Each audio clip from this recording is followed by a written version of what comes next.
Aujourd'hui, nouveau concept, on va faire des interviews des métiers de l'environnement, un peu style comme le média légende. Sauf que là, on va interroger des animateurs nature, soigneuses animalières, gardes forestiers, etc. Si ce premier épisode vous plaît, n'hésitez pas à me le dire en commentaire, on fera par la suite d'autres métiers. Lors de mes études, quand je voulais être animateur nature, je cherchais pas mal d'informations sur justement le métier et je ne trouvais quasiment rien. Et justement, avoir ce type de vidéo, ça a été ultra pratique à l'époque. Nous sommes aujourd'hui à l'association Chêne et on va interroger aujourd'hui l'animateur nature, Arnaud. Du coup Arnaud, tu es l'animateur nature du Chêne, est-ce que tu peux présenter un peu l'association et te présenter? Oui, donc moi je m'appelle Arnaud Genouville, j'ai 30 ans et je suis animateur nature depuis maintenant 4 ans sur l'association Chêne, mais j'ai été aussi saisonnier dans d'autres structures, fermes pédagogiques, parcs réserves naturelles et parcs animaliers lors de stages ou de emplois saisonniers. Ok, et sachant que tu as été mon maître de service civique il y a 3 ans. 3 ans, 3 ans déjà.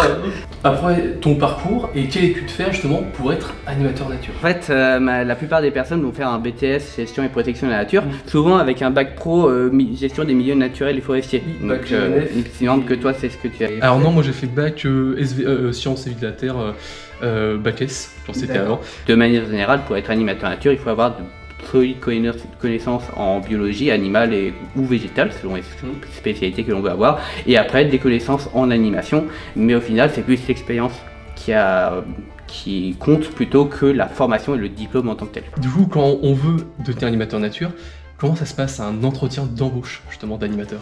Alors un entretien d'embauche en animation nature, très souvent il va y avoir les échanges avec les questions classiques, qualité, défaut, pourquoi on est là, qu'est-ce qu'on va demander, qu'est-ce qu'on attend du métier. Après c'est surtout savoir quelles sont nos compétences. Donc il va très souvent y avoir des tests ou des petits quiz au moment de l'entretien d'embauche, souvent des petites espèces à identifier. J'ai déjà eu un recruteur qui m'a donné une petite assiette avec plein d'insectes dans tous les sens et je devais tous les identifier. N'étant pas fan des petites bêtes, j'ai pas eu le job à la fin. Mais bon, ça arrive. Après, parfois, on peut nous demander de créer des petites parties d'animation pour justement voir quelle est notre sensibilité pédagogique. Ce qui est intéressant pour les recruteurs, c'est qu'après ils récupèrent ces petites parties d'animation et ça fait toujours des petites idées en plus. Vous faites 4 entretiens, vous avez 4 idées d'animation en plus, c'est très pratique. Ouais, ça a été arrivé sur plusieurs structures de faire ça. Ça c'est plutôt intéressant si on veut préparer comme ça un entretien. On s'enseigne un peu sur la structure. Toujours. Tu cibles un peu.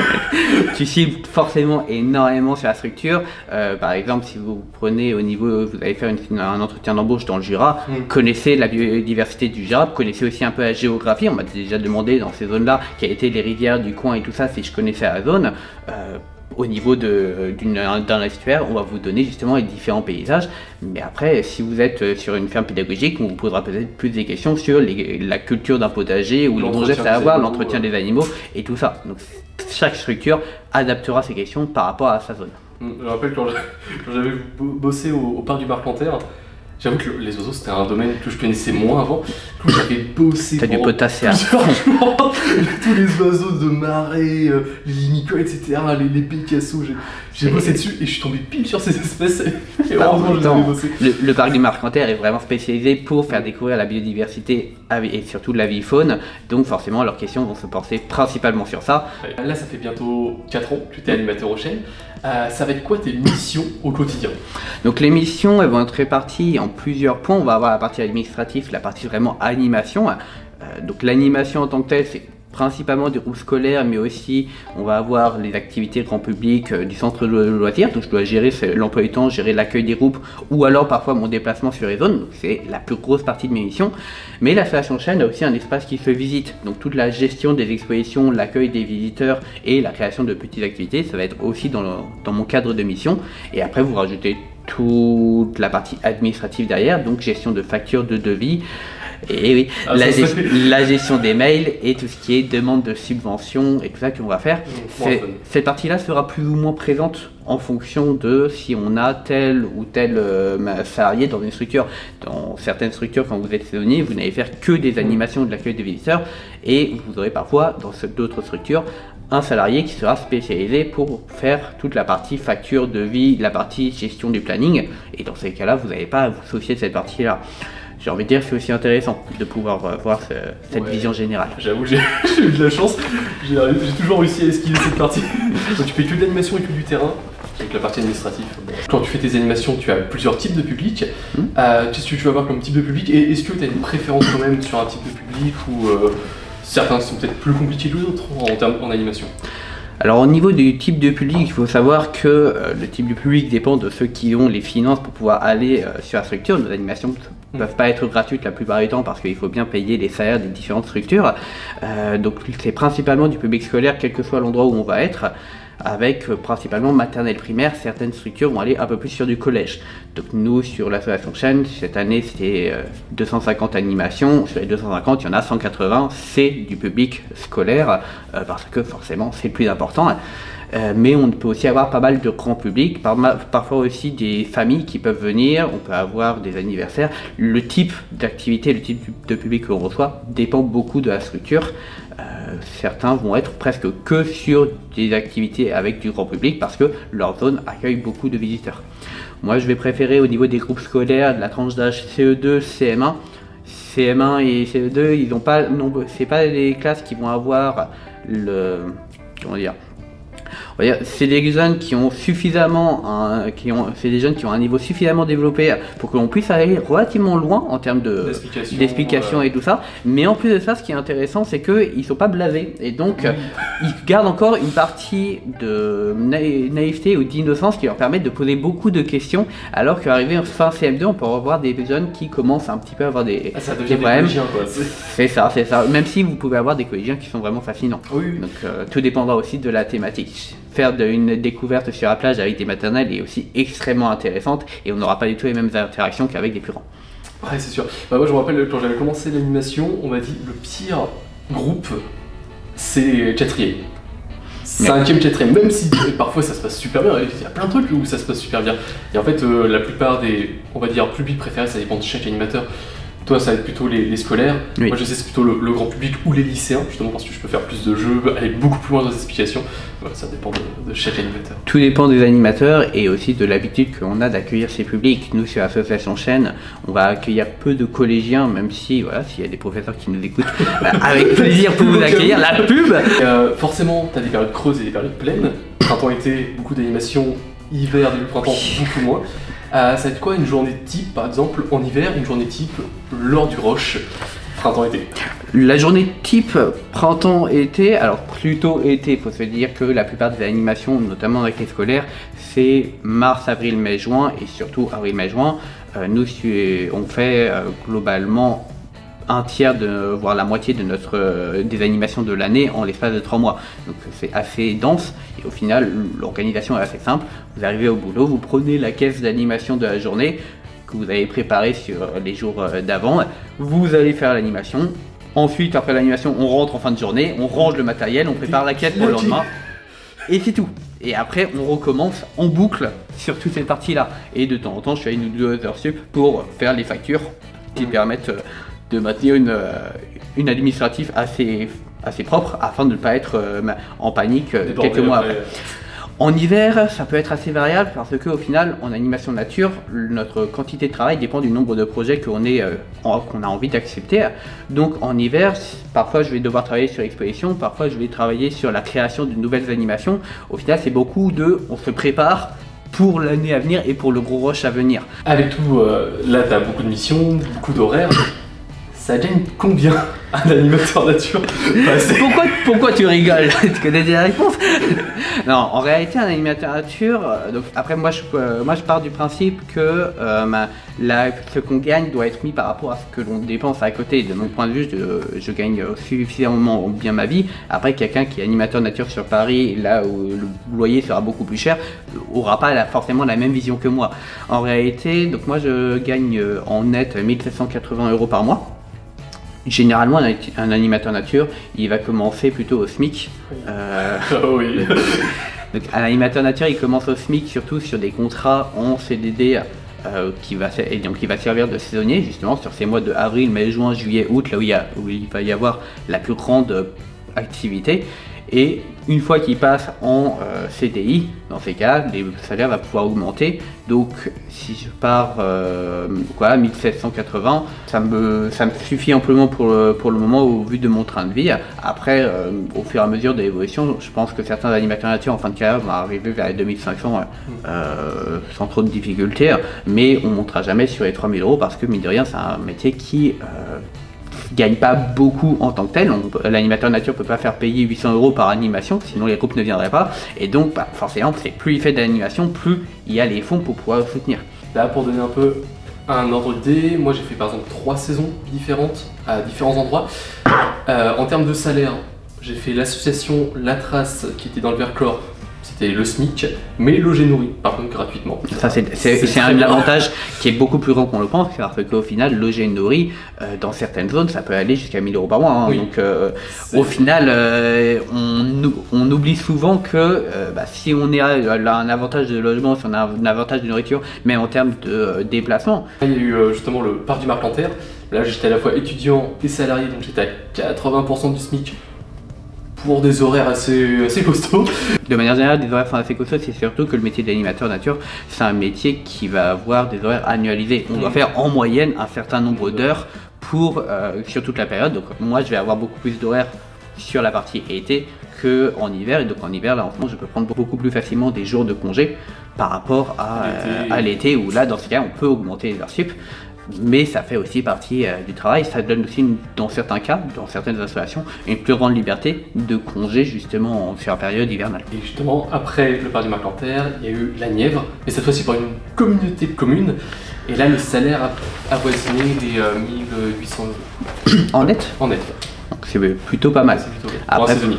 Pour un saisonnier en net, c'est plutôt pas mal. Après, forcément, ça va dépendre de l'endroit. J'ai déjà vu des endroits près de la frontière suisse où le salaire était de 1900 € net pour un saisonnier, parce que forcément, on était à proximité de la Suisse et dans ce cas, les logements étaient totalement délirants. C'est quand même un métier de passion, parce que si t'es pas passionné par la nature. Là, en 3 ans, tu as fait énormément d'animation. Est-ce que il y a eu une découverte avec une classe ou un groupe, quelque chose d'un peu sympa, une bestiole, une trace de présence, quelque chose comme ça qui vraiment t'a marqué? Alors, moi dans les animaux que j'aime énormément, c'est tout ce qui est blaireau. Je suis toujours très content avec des élèves quand on voit une empreinte de blaireau, et ça nous est déjà arrivé de voir sur 20 mètres des traces de blaireau, des petites empreintes qui se suivaient avec une classe qu'on a pu suivre sur 20 voire presque 30 mètres. Donc c'était très agréable. Après, en données naturalistes, ou en tout cas en animal naturaliste, que je ne m'attendais pas à trouver, c'est un triton alpes, un petit triton bleu qui est assez cool, qu'on a eu en pêchant dans une mare, dans une zone où il y avait énormément de poissons qui servaient pour la pêche et tout ça. L'endroit semblait pas forcément ultra beau, mais en tout cas c'était assez cool de voir que cet animal pouvait se développer dans cette zone. Et pour les enfants, c'est une découverte qui est assez incroyable. Ils ne se doutaient pas déjà que cet animal existait, mais en plus de ça, qu'il pouvait y en avoir dans le coin. Ouais, c'est un peu le petit dragon au démarre. C'est ça. Mais pour beaucoup de groupes scolaires et même beaucoup de grand public, la connaissance sur la nature est relativement faible. Donc au final, on peut avoir de l'émerveillement pour les jeunes très facilement avec des petites choses. Et ne serait-ce que se balader de nuit, avoir une lampe torche qui permet de regarder autour de soi, voir des salamandres ou même voir énormément de chauves-souris qu'il y a autour de nous, pour certains c'est déjà un autre monde. Là, quand tu veux créer une animation, tu vas utiliser quel procédé? En général, c'est vraiment l'enseignant qui, si on reste création d'animation scolaire, parce que chaque public aura ses caractéristiques, mais création d'animation scolaire, à chaque fois, nous, c'est les enseignants qui viennent nous voir. On a suffisamment de travail pour ne pas avoir à faire trop de démarchage à droite à gauche. Une fois qu'on a identifié le site, qu'on a identifié le nombre d'élèves et surtout donc la thématique, après, on va pouvoir regarder par rapport au programme scolaire, très important, les groupes scolaires se déplacent beaucoup moins si on n'a pas de lien avec le programme scolaire. Donc c'est faire la liste de tout ce qu'il y a sur le programme scolaire qui peut rentrer autour de la thématique. Et ensuite, on va créer des petites activités. Donc nous, c'est beaucoup de petites activités qui vont durer 15-20 minutes pour ensuite se suivre et on va les relier par un fil rouge. Ça peut être un jeu de loi qui va encourager de passer d'une activité à une autre, ça peut être un scénario, ça peut être juste les activités dont le discours se suive pour avoir un tout qui est cohérent. Et le but, ça va être de faire des activités qui vont changer. Beaucoup d'actions en groupe parce que c'est quelque chose qui est plus difficile pour les enseignants à faire dans leurs écoles. Parfois des actions qui vont bouger, parfois des actions qui vont demander aux jeunes de s'exprimer, à écrire. Mais le but c'est de varier un maximum les outils pour que les enfants soient toujours attentifs et pour qu'ils puissent découvrir un maximum de choses.